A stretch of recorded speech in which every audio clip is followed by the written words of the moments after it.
예, 윤상현 의원입니다. 러시아 영공 침범하고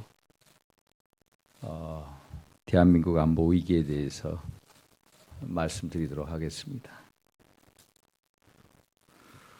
중국과 러시아군이 동해 상공에서 연합 폭격 훈련을 한 것은 철저히 계획된 대한민국에 대한 군사 도발입니다.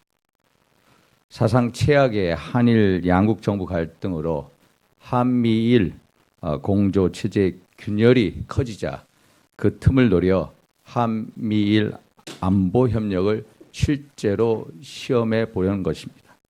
정치적, 군사적으로 철저히 계획된 도발입니다.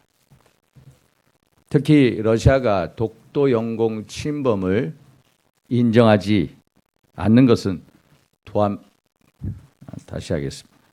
특히 러시아가 독도 영공 침범을 인정하지 않겠다는 것은 독도를 대한민국 영토로 인정하지 않겠다는 뜻으로 읽힙니다.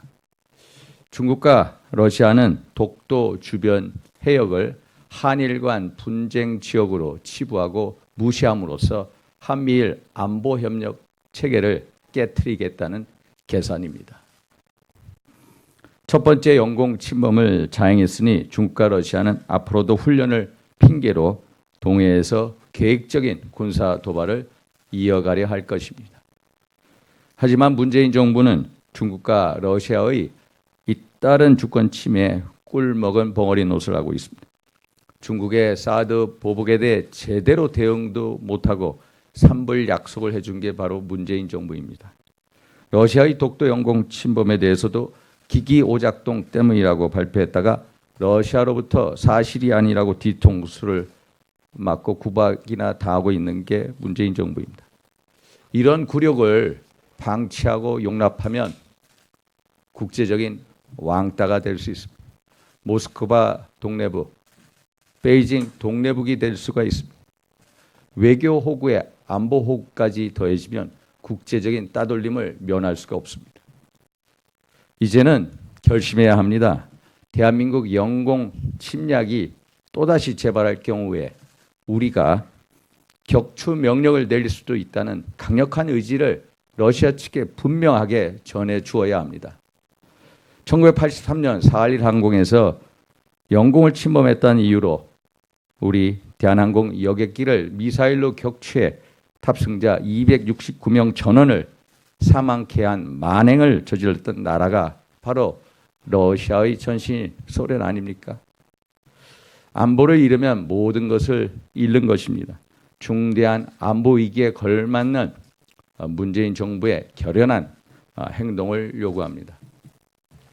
두 번째로 대한민국 안보 위기에 대해서 추가로 말씀드리도록 하겠습니다.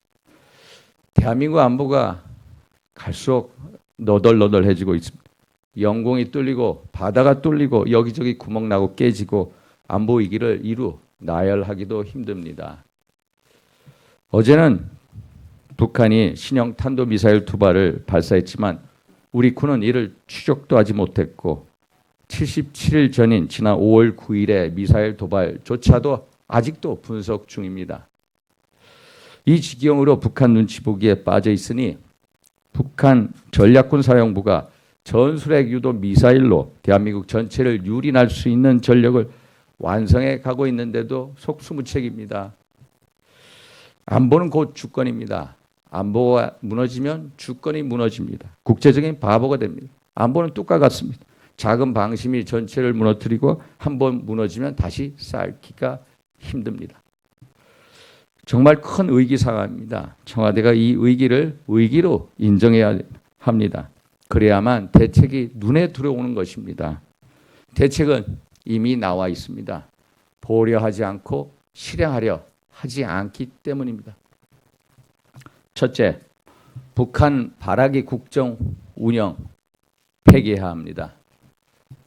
둘째, 한미일 안보 협력 체계를 강화해야 합니다. 셋째, 한미 동맹을 재건하고 한미 연합 군사 훈련을 재개해야 합니다.